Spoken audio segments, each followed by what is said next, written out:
You do run a global company. How do you manage a global workforce? What are the key factors?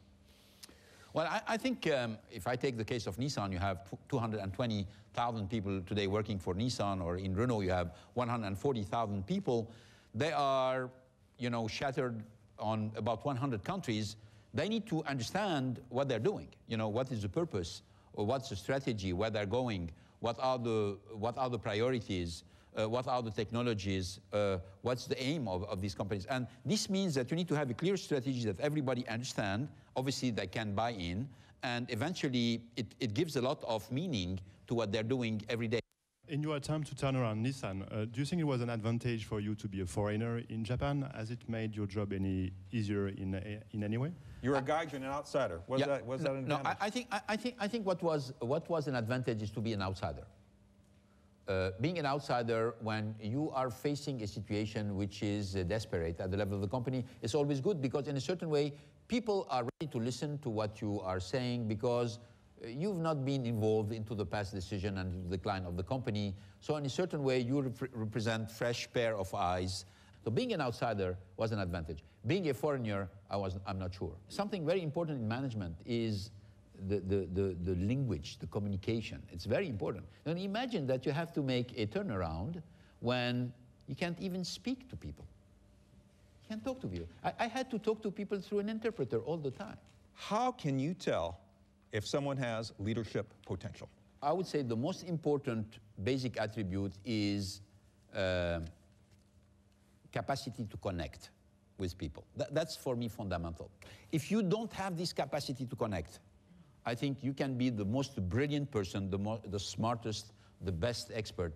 You're going to be handicapped by the fact that you will not get the best out of the many people who are surrounding you.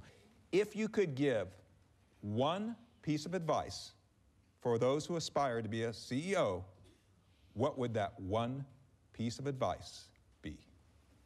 Go for it. Go for it. Go for it. You mentioned getting financing from the Chinese, which was quite positive for you. And obviously, the Chinese are promoting their shipping industry. I want to broaden this out slightly in terms of access to capital, because without capital, nothing happens. And during the financial crisis, banks are very hard hit. They've pulled back on lending quite a bit. Your perspective in terms of access to capital for all these people in our audience who need it. Yeah. Well, I think capital is available today for the right owner, for the right project, and for the right price. I think we clearly have fewer shipping banks today than we had back in 2007. But I think other sources of capital have taken up that slack. I mean, we've seen a tremendous inroads of the export credit agencies. We've seen the public equity and debt markets come in, and we've seen private equity and private debt come into the industry and fill the gap. But I think capital is going to be more discriminating going forward, and it's going to congregate towards the high-quality owners with modern tonnage and scale. And it's complicated by new capital rules like Basel III and so forth in terms of what will happen. Right, so that increases the cost for the banks, basically. We have to carry more capital, more liquidity, and longer-term funding. As a shipbroker, your perspective on this? Well, I agree the money is there, and people have a tendency to take risk in our industry. And from let's say 2000 through 2009, the average return on tankers was 40% on the equity every year. And now they're making 0.5% in the bank.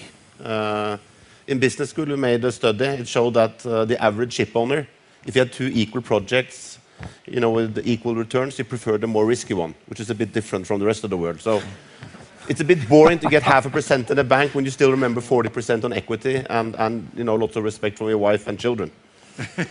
Well, your perspective on this in terms of capital in the future?